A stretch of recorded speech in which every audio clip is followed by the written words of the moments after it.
A confession, written on All Hallows Eve, 1889.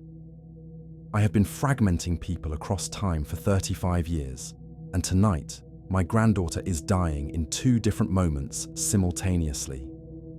My name is Augustus Penrose. I am 72 years old. For 3.5 decades, I have operated as a spiritualist photographer, conducting séances every Halloween where I claim to capture the spirits of the dead on photographic plates. The wealthy pay me handsomely for this service.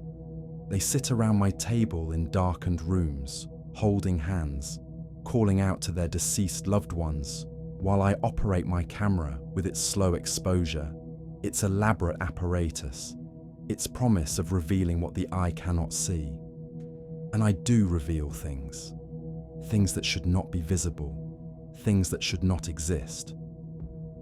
But they are not spirits of the dead. They are the living, pulled backward through time from the moment of their death. Every person I photograph at the Halloween séance appears twice in the image, once alive at the table, and once as a corpse standing behind themselves, showing exactly how they will die and precisely when. For 35 years, I have been documenting these death shadows, watching my predictions manifest with absolute accuracy. Every person in every photograph has died exactly as their corpse image showed, exactly when their corpse image indicated. I thought I was merely documenting fate, recording what would inevitably occur. I told myself the camera was simply revealing truth that already existed. But tonight, October 31st, 1889, I have developed this year's séance photograph and discovered something that shatters that comfortable delusion. My granddaughter Eleanor appears in the image 3 times, once alive at the table, age 8, as she sat during tonight's séance. Once as an elderly corpse behind her chair, grey-haired, wrinkled, approximately 80 years old. Natural death, peaceful, decades away. And once as a child corpse standing in the corner, age 8, her current age. Violent death, throat cut. Tonight, 2 futures, 2 deaths, both real, both inevitable, both happening simultaneously. The photograph has split her timeline, and I realize, with horror beyond description, what I have actually been doing for 35 years. I have not been documenting deaths. I have been creating them, multiplying them, fragmenting people across time so that they die in all their possible futures at once. And tonight, all 35 years of accumulated deaths are manifesting. Everyone I ever photographed is dying in every way the camera showed them dying, all at the same moment. The apocalypse is not coming. It is here. It has always been here. I built it one photograph at a time. Let me explain what I have done. Welcome to Fright Club. Subscribe for more supernatural terror. Comment where you're watching from. Now, 1854. October 31st, 1854. I was 37 years old, newly fascinated by the emerging art of spirit photography. Mediums across America and Europe were claiming to capture images of ghosts, of deceased loved ones, of the spiritual realm made visible through photographic chemistry. Most were frauds, double exposures, clever staging, accomplices in ghostly costume. The grieving were easily deceived, eager to believe. But I wondered, what if it were possible? What if the camera, with its chemical plates and precise timing, could capture something the human eye could not perceive? I was not a fraud. I was a scientist, a genuine investigator of the boundary between the seen and unseen. On Halloween night 1854, I conducted my first experimental séance. 5 participants. My camera positioned to capture the entire table during a 15-minute exposure. Complete darkness except for a single candle. We held hands. called to the spirits, performed the traditional rituals. When I developed the plate, I expected to see nothing unusual. 5 people around a table, perhaps some blur from movement, perhaps nothing at all, but the image showed more.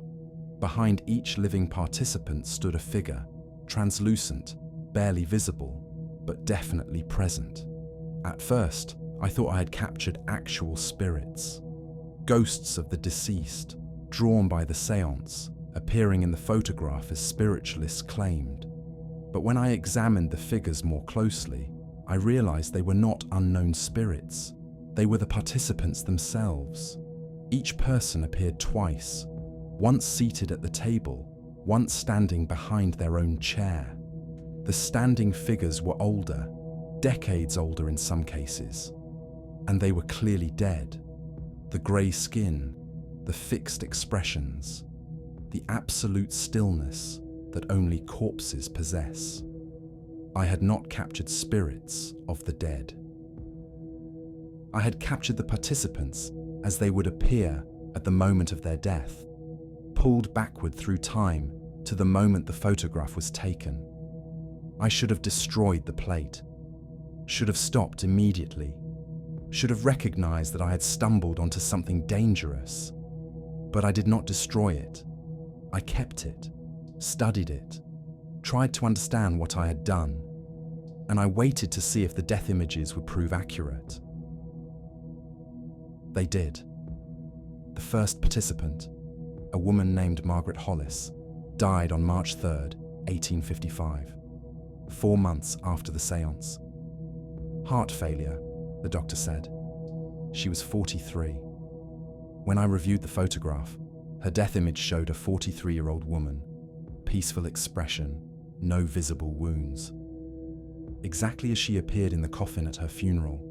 The second participant, James Crawford, died August 1856, nearly 2 years after the séance.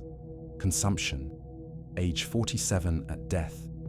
His death image, a thin, wasted man of 47, the exact condition of his corpse. One by one, over the next decade, all 5 participants died. Each death matched their photograph exactly. The age, the appearance, the manner visible in their death expression.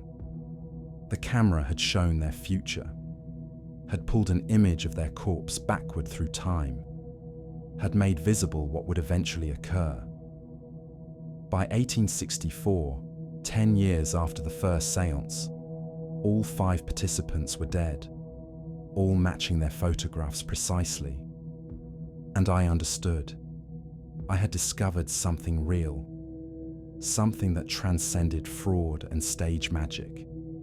The camera, under specific conditions, could pierce time itself. On Halloween night 1864, I conducted a second séance. 8 participants this time, careful documentation, precise methodology. The results were identical. 8 people at the table, 8 death images standing behind them, 8 futures made visible. And over the next 15 years, all 8 died exactly as their photographs predicted. I began conducting these séances annually, every Halloween, charging enormous fees. The wealthy were desperate for contact with the dead, willing to pay anything for proof of the afterlife. I gave them something better than proof of the afterlife. I gave them proof of their own death, though they never knew it. Because I never showed them their full photographs, never revealed the death images standing behind them. I would crop the plates, retouch them, remove the death figures before presenting the images. "I'm sorry," I would tell them. No spirits appeared. The conditions were not right. Perhaps next year. They would pay me again the following Halloween, sit for another photograph, create another image of their future death, and I would add it to my collection, my private archive of death images, my documentation of futures that would inevitably arrive. By 1889, this year, this Halloween, I had photographed 312 people across 35 séances, 312 people whose deaths I had documented before they occurred, 312 futures made visible, 312 predictions that had come true with perfect accuracy. Until tonight, when my granddaughter Eleanor sat at the table. Eleanor is 8 years old, my daughter's child, my only grandchild, a bright, sweet girl who loves stories and puzzles and helping me in my darkroom. She has attended several of my séances over the years. She finds them exciting, mysterious, a game of pretend where adults act serious about ghosts and spirits. Tonight she asked if she could sit at the table itself. "I'm old enough now, grandfather," she said. "I can hold hands and stay still, please." I should have refused, should have maintained my rule, never photograph family, never document the deaths of those I love. But she was so eager, and I had grown arrogant. 35 years of perfect accuracy had made me feel safe, in control, master of the camera rather than its servant. "Very well," I said, "but you must remain absolutely still during the exposure. 15 minutes without moving. Can you do that?" "Yes, I promise." She sat at the table with 7 other participants, wealthy clients who had paid for this year's séance. I positioned my camera, loaded the plate, set the exposure time. We dimmed the lights, held hands, performed the ritual. Eleanor remained perfectly still, perfect and serious and concentrating intensely on not moving. The exposure completed. I removed the plate, took it to my darkroom to develop while the participants waited, drinking wine and discussing whether they have felt any spiritual presences. I developed the plate using my standard process. Watched the image emerge in the chemical bath, and I saw 3 Eleanors.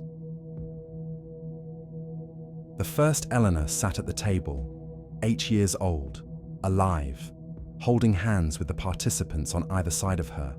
The second Eleanor stood behind her chair, an old woman, perhaps 80, grey hair, deeply wrinkled face, the peaceful expression of someone who died in sleep after a long life. The third, Eleanor, stood in the corner of the room, 8 years old, same age as the living Eleanor, but dead, throat cut, blood staining her dress, eyes wide with terror. 2 deaths, 2 futures, both equally real, both equally inevitable. I stared at the image, my hands shaking, the implications crashing over me like cold water. The camera had never shown multiple deaths before. Every previous photograph showed only 1 death image per participant. 1 future, 1 inevitable ending.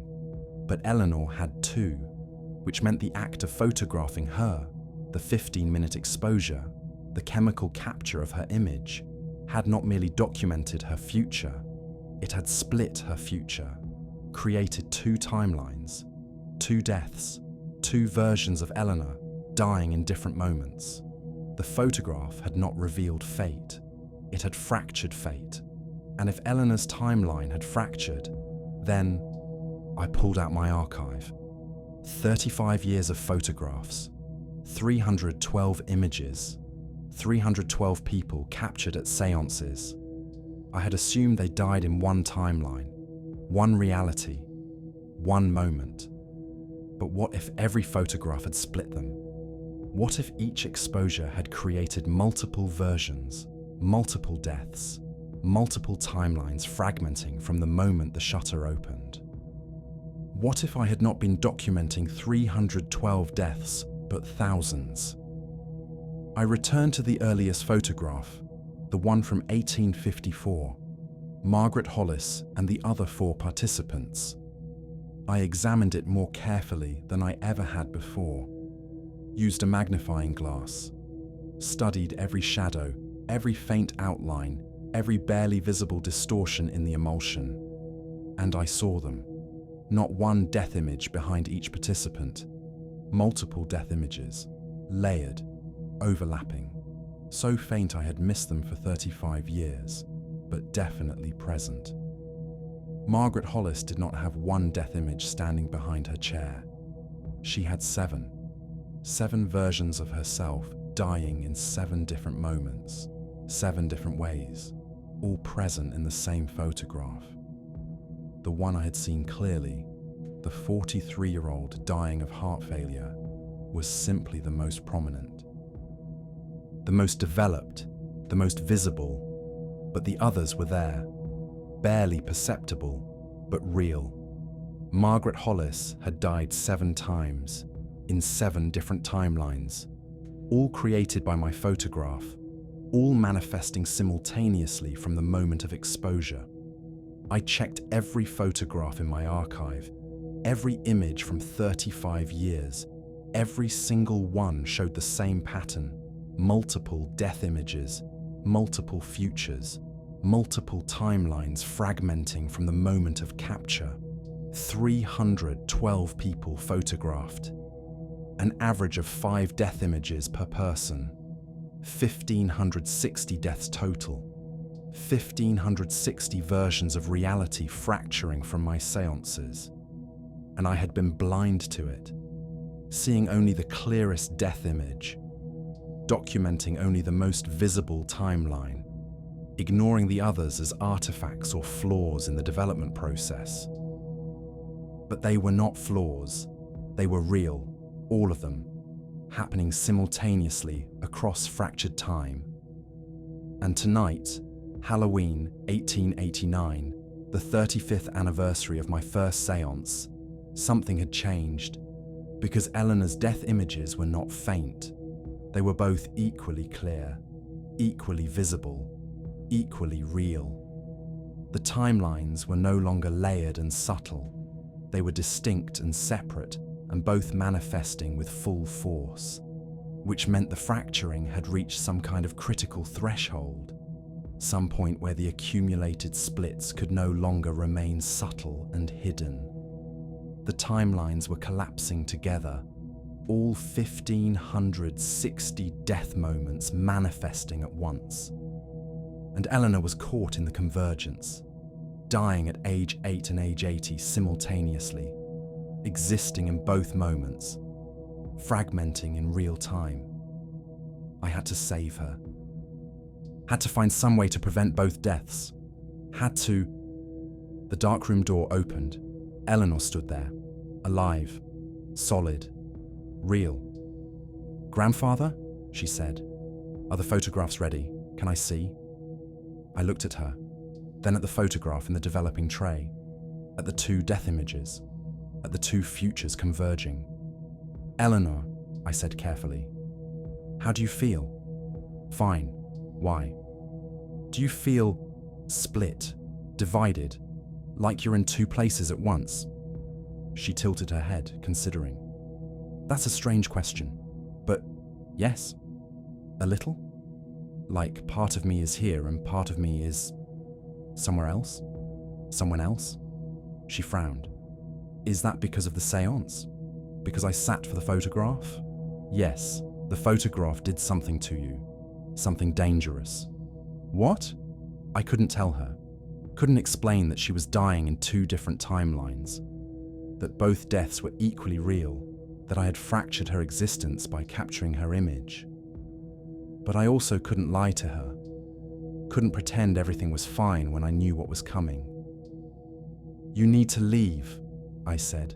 "Leave the house, leave the city, go as far away as you can, tonight, right now." "Why? What's wrong?" "Please, Eleanor, trust me, go, run, get as far from this house as—" She gasped. Her hands flew to her throat. When she pulled them away, they were covered in blood. There was no wound, no cut, no physical injury, but blood poured from her throat nonetheless, from an injury that existed in another timeline. In the future, where she died at age 8 with her throat cut, the death was manifesting, bleeding through from the fractured timeline into this one, Eleanor stared at her blood-covered hands with wide, terrified eyes. "Grandfather, what's happening?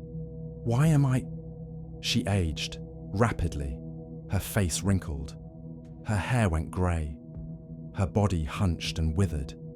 In 3 seconds, she transformed from 8 years old to 80. Then she shifted back.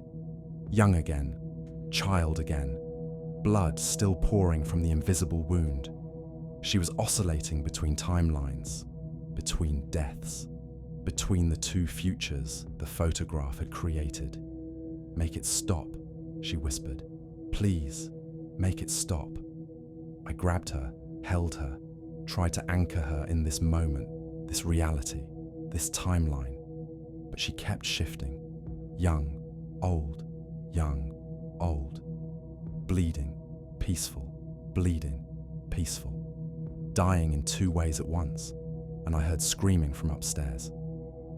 From the séance room where the other participants waited, they were fragmenting too, all 7 of them, all dying in all their possible ways, simultaneously.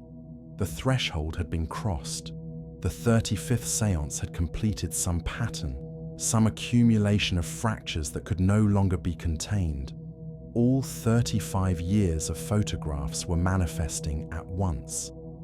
Every person I had ever photographed at a Halloween séance, living or dead, near or far, was experiencing all their death timelines simultaneously. And Eleanor, caught in the convergence, was the epicenter. "I'm sorry," I said, holding her as she shifted between ages, between deaths, between moments. "I'm so sorry. I didn't know. I didn't understand what I was doing." "Fix it," she said, her voice shifting between child and old woman with each syllable. "You made this. You fix it. I don't know how. The camera, the photograph. You captured me. You split me, uncapture me, merge me, put me back together. That's not how it works. The camera fragments. It doesn't heal. Then destroy the photograph. If the image doesn't exist, maybe the split doesn't exist." It was a desperate idea, without basis in science or logic. But I had no other options. I grabbed the wet plate from the developing tray.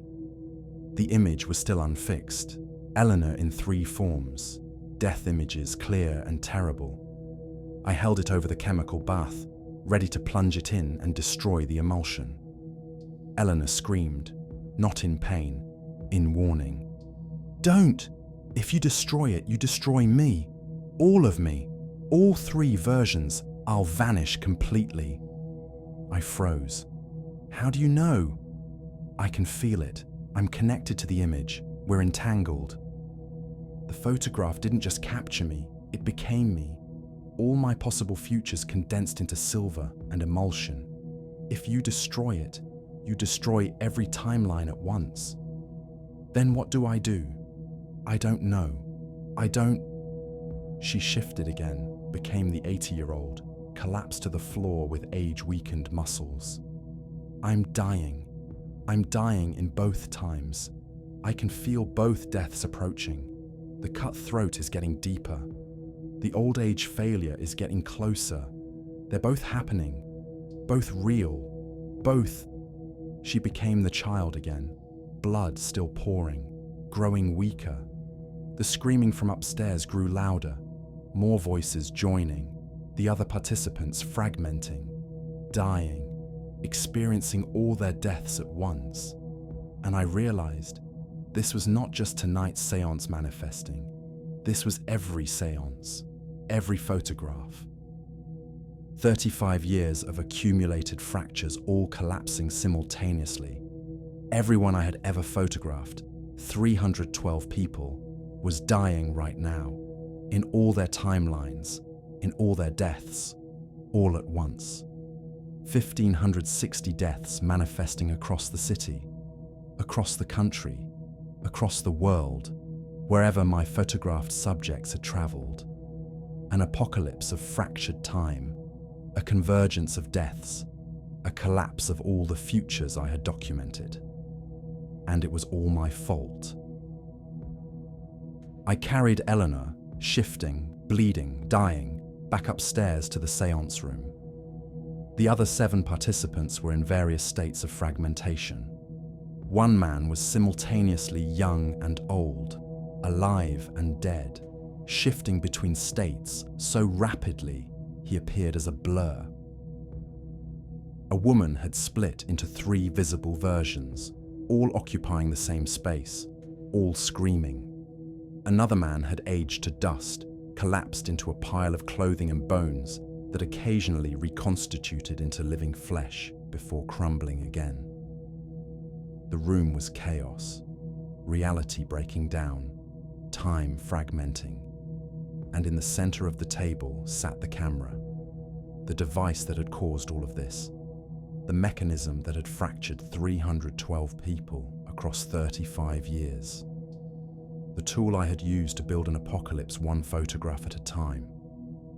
I set Eleanor down, gently, though she barely seemed present, barely seemed anchored to any single moment, and approached the camera. It looked ordinary, wood and brass and glass, a machine, a tool, nothing supernatural or otherworldly, but it had pierced time, had captured futures, had fragmented reality. How? I opened the back of the camera where the plate holder attached. Inside, I expected to see simple mechanical components, springs and shutters and aperture mechanisms. But there was something else, something that should not have been there. A small glass vial, suspended in the exact center of the camera body, filled with liquid that glowed faintly in the darkness. The liquid moved despite the stillness of the vial, swirled, pulsed, seemed almost alive. I had never seen it before, had never known it was there, but I recognized it immediately, recognized it from family stories, from my grandfather's journals, from the history I had tried to forget. My grandfather, Augustus Penrose Sr., had been an alchemist, a practitioner of old arts, forbidden knowledge, the science that predated science. He had died in 1820, 34 years before I conducted my first séance.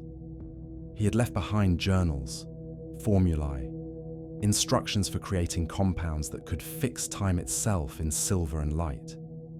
I had read those journals as a young man, had dismissed them as fantasy, had pursued respectable photography rather than alchemical nonsense. But some part of me, some unconscious instinct, had followed his instructions anyway, had incorporated his formulae into my developing process, had built his design into my camera without realizing what I was creating. I had not invented spirit photography. I had recreated my grandfather's work, had unknowingly constructed a device he had described, a camera that could capture not just light, but time itself, not just the present, but all possible futures radiating from the moment of exposure. And the vial, the glowing liquid at the camera's heart, was the catalyst, the alchemical compound that made the impossible possible, that allowed silver and chemistry to capture what should not be captured.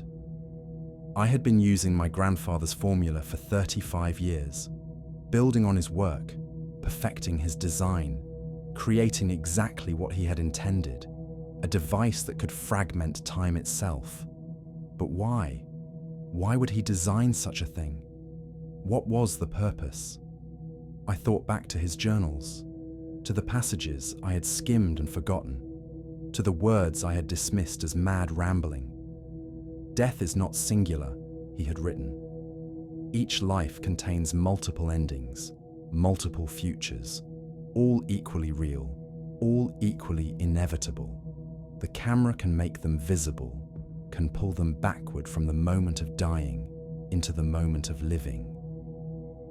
And if enough deaths are captured, if enough futures are documented, they will converge, they will manifest simultaneously, and time itself will fracture, will split, will allow passage between the fragments.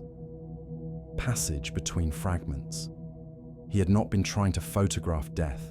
He had been trying to create a doorway, a way to move between timelines, to access all possible futures simultaneously.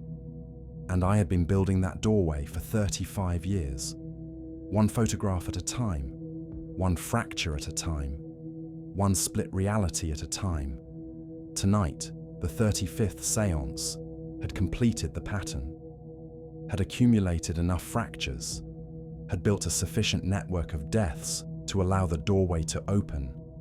The convergence was not a disaster, it was the intended outcome, and something was coming through.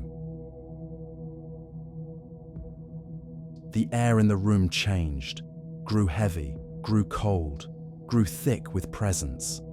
Between the fragmenting participants, between Eleanor's shifting forms, between the overlapping deaths, something began to manifest. A figure, or multiple figures, or one figure seen from multiple angles of time simultaneously. It wore my grandfather's face, but also my face, and Eleanor's face, and the faces of all 312 people I had photographed, all of them at once, overlaid, shifting, fragmenting. When it spoke, the voice came from every moment of time at once, past, present, future, all speaking in unison. You have built well. The doorway is complete. The pattern is finished. The convergence has begun. What are you? I whispered. I am what comes through. What waits in the fragments? What exists between deaths? The figure moved closer, or had always been close, was only now becoming visible. I am Augustus Penrose, your grandfather, or what became of him when he first used the camera, when he photographed himself, when he split his own timeline and discovered what waits in the fractures. You've been dead for 69 years. I've been dead for 69 years in one timeline. In others, I never died. In others, I died centuries ago. In others, I have not yet been born. The figure smiled with 1,000 mouths across 1,000 moments. The camera freed me from singular existence, made me multiple, made me eternal. And you have been preparing the way for others to join me. 312 people, soon to be freed from their singular timelines, soon to exist as I exist, in all moments, all deaths, all possibilities at once. This is what you wanted? You designed the camera to fragment people, to trap them between deaths? Not trap, free. You think of death as singular, one ending, one moment, one finality. But that is the cage, the limitation, the prison of linear time. The figure gestured to Eleanor, to the participants, to all the fragmenting deaths. I am showing them the truth, that they are not singular, that they exist in all their possible deaths simultaneously, that death is not an ending but a multiplication, a becoming, a transcendence. They're suffering, they're dying in agony, they're transitioning, moving from singular existence to multiplicity. The suffering is temporary, a birth pain. Once the transition completes, they will exist as I exist, everywhere and everywhen. All deaths experience simultaneously, which means no true death at all. Consciousness distributed across all possible timelines. Immortality through fragmentation. I won't let you take Eleanor. I won't let you fragment her. You already have. The photograph is taken. The split is complete. She exists in 2 deaths already. Soon she will exist in all possible deaths, all possible futures, all possible Eleanors, across all possible timelines. The figure reached toward her with hands that existed in multiple moments. She will become like me, like us, like all those who pass through the doorway you have built.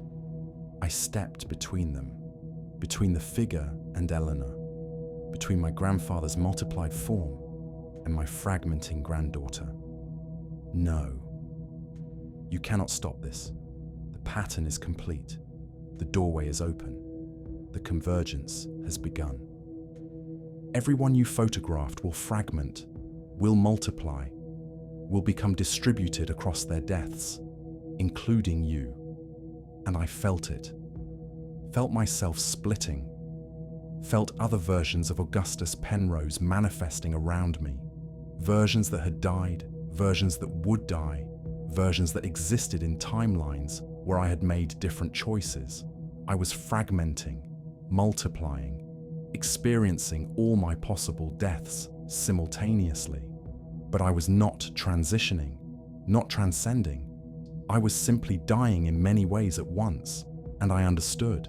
My grandfather was lying, or mad, or so fragmented he could no longer distinguish between immortality and obliteration. This was not transcendence. This was dissolution. The consciousness spread so thin across so many timelines that it ceased to be coherent, ceased to be singular, ceased to be self. My grandfather had not achieved immortality. He had achieved a form of eternal dying, trapped in the moment of death across infinite timelines, experiencing his ending forever, unable to move forward or back, caught in permanent fragmentation. And he wanted others to join him, wanted company in his fractured eternity, wanted 312 people to be spread as thin as he was. I could not let that happen to Eleanor, could not let my granddaughter dissolve into infinite dying versions of herself, but I also could not stop it. The photograph was taken, the split was complete, the convergence had begun, unless I could reverse the process, merge the timelines instead of fragmenting them, collapse the deaths back into singularity. But how? The camera had split her. The camera could, theoretically, merge her.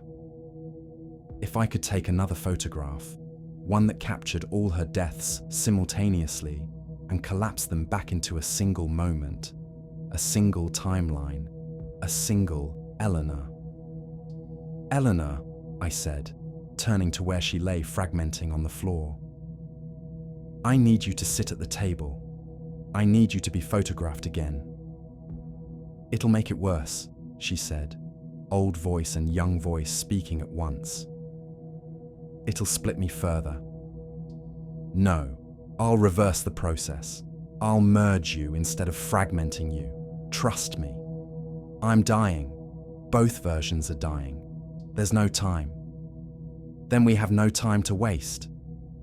I lifted her, impossibly light, as though half her mass existed in other timelines, and placed her in the chair at the table's head.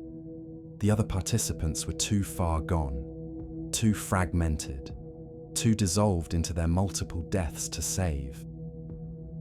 But Eleanor was still coherent, still mostly singular, still savable. I positioned the camera, loaded a new plate, but this time I removed the vial from the camera's interior, my grandfather's alchemical compound, the catalyst that enabled the fragmentation. Without it, the camera was just a camera, just silver and light and chemistry, just a device that captured what existed rather than what could exist. I needed that. Needed to capture Eleanor as she was rather than as she could be. Needed to document her singular existence rather than her multiple deaths. But the vial glowed in my hand. The liquid pulsed, and I realized I could not simply remove it. The compound was still active, still fragmenting, still pulling deaths backward through time. To reverse the process, I needed to reverse the compound, invert its properties, make it collapse timelines instead of splitting them. My grandfather's journals, I had them, somewhere in my library, notes on the formula's creation, instructions for its use, and, possibly, instructions for its reversal. "Hold on," I told Eleanor. "Stay coherent, stay singular. I'll find a way." I ran to my library, found my grandfather's journals, flipped through pages with shaking hands, while upstairs the convergence continued, while participants screamed, while reality fractured. There, a passage, near the end of the final journal. Should the compound's effects prove undesirable, a reversal is theoretically possible. The catalyst that splits can be inverted to merge, but the cost is significant. To collapse multiple timelines back into one requires choosing which timeline continues, which death is real, which future manifests. The others must be sacrificed, erased, made never to have been. The photographer must choose which reality survives. I understood. To save Eleanor, I had to choose one of her deaths, make it real, let the other vanish, either the child death, throat cut, dying tonight at age 8, or the elder death, dying peacefully decades from now at age 80. One life or a long life, one death or another, one timeline or the alternative. The choice was impossible. Both deaths were real, both futures existed, both Eleanors were equally her, but I had to choose, had to sacrifice one timeline to save the other, had to make one death real and one death nothing. I returned to the séance room with the journal, with the knowledge, with the terrible choice. Eleanor looked at me with eyes that were both 8 and 80. "You found it." "The way to merge me?" "Yes, but there's a cost. I have to choose which timeline continues, which death you die. The rest vanish, cease to exist." She was silent for a moment, shifting, bleeding, aging and younging and dying in both moments. Then she spoke, and her voice was clear, singular, coherent, despite the fragmentation. "Choose the long death, the natural one. Let me live to 80. Let me have a life." "But that death still happens. You'll still die, just later." "Everyone dies eventually. That's not what matters. What matters is the time before. Let me have it. Let me live." I nodded, prepared the camera, inverted the compound using the instructions, heating it, mixing in a neutralizing agent, transforming the properties from fragmenting to collapsing. I poured the inverted compound back into the vial, replaced it in the camera's heart, loaded the plate. Eleanor sat at the table, shifting, dying, fragmenting. "Look at the camera," I said. "Focus. Think only of the future you want, the long life, the natural death, the 80 years. Make that real, make that the only reality." She focused, concentrated, and I saw the child death begin to fade, the throat wound closing, the blood ceasing, that timeline weakening. I opened the shutter, began the exposure. 15 minutes. 15 minutes for the inverted compound to work, for the collapsing to complete, for the timelines to merge. I watched through those 15 minutes as Eleanor stabilized, as the fragmenting slowed, as she became singular again. The child death faded completely. The 8-year-old with the cut throat vanished like smoke. That timeline erased, made never to have been. Only the living Eleanor remained, and behind her, faintly, the future death, the 80-year-old, the natural ending decades away. One timeline, one death, one reality. The exposure completed. I closed the shutter, removed the plate. Eleanor collapsed forward, solid again, singular again, real again. "Is it done?" she whispered. "It's done. You're merged. You're whole." "And the other death? The child death?" "Gone. It never happened. Never will happen. I erased it." She was quiet for a moment. Then, "So somewhere, in some timeline that no longer exists, I died tonight. Yes. And you chose to erase that. Chose to let that version of me die so this version could live. Yes. She looked at me with eyes that had seen 2 deaths and survived both. Thank you, grandfather. The convergence did not stop with Eleanor.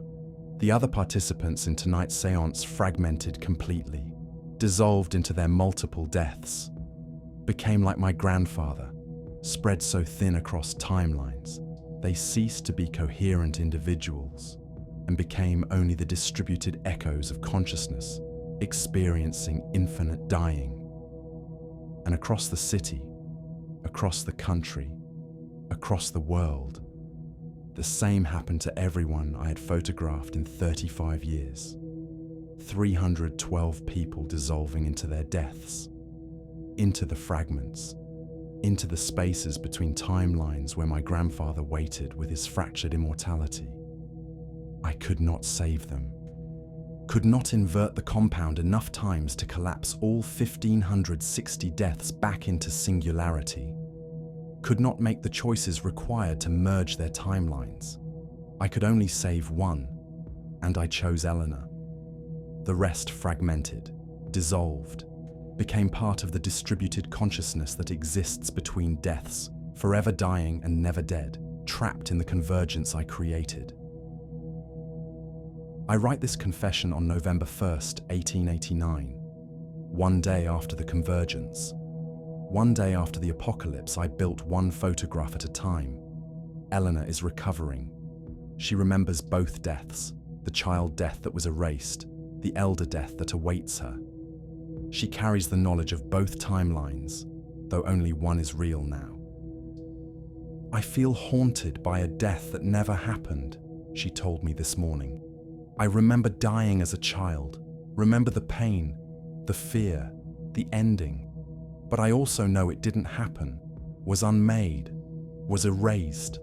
How do I mourn a death I survived by making it never exist? I have no answer for her. Can only repeat what I've already said. I'm sorry. I'm so sorry. I have destroyed the camera, smashed it, burned the plates, poured the compound into the earth where it can harm no one. But I cannot undo what has been done. Cannot bring back the 312 people who fragmented. Cannot collapse the convergence that still exists somewhere in the spaces between timelines where my grandfather's consciousness waits, distributed and dying forever. I can only document what happened, write this confession. Warn whoever may read it, time is not meant to be captured, futures are not meant to be photographed, deaths are not meant to be documented before they occur.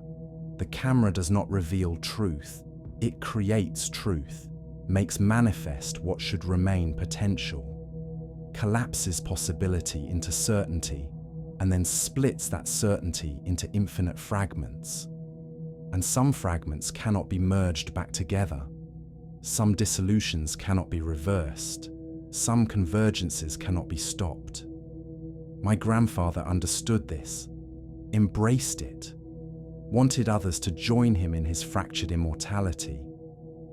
But I have seen what that immortality really is, have witnessed the dissolution of self into infinite dying, have watched 312 people cease to be singular and become only echoes spread across timelines they no longer truly inhabit.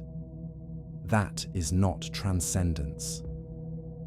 That is obliteration, dressed up in the language of immortality, but meaning only endless dying, infinite death experienced forever without the mercy of ending.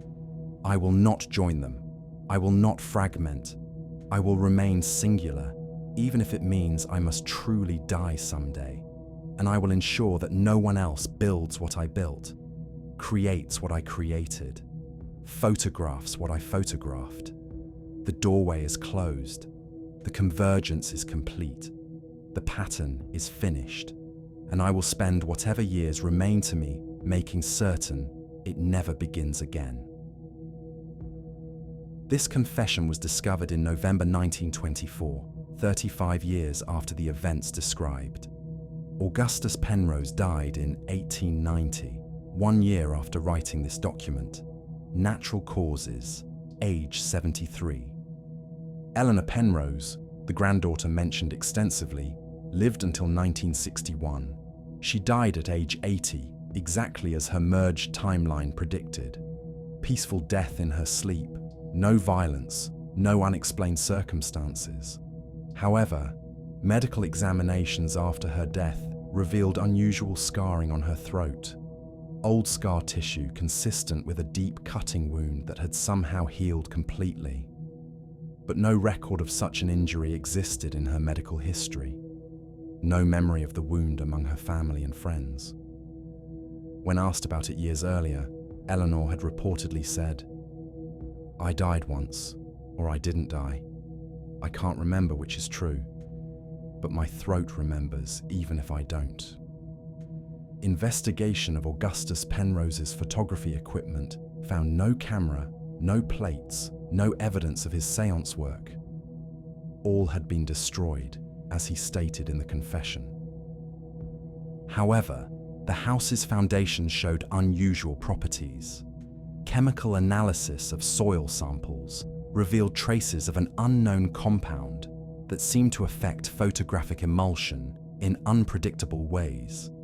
Photographs taken on the property between 1889 and 1924 occasionally showed ghost images, faint multiple exposures of the same subject at different ages, all occupying the same space.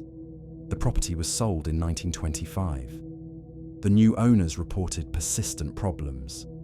Photographs taken in the house showed multiple versions of family members, all at different ages. Cameras malfunctioned. Time seemed to move inconsistently, clocks running at different speeds in different rooms. The house was demolished in 1932, but visitors to the site still report photographic anomalies. Phones and digital cameras malfunction.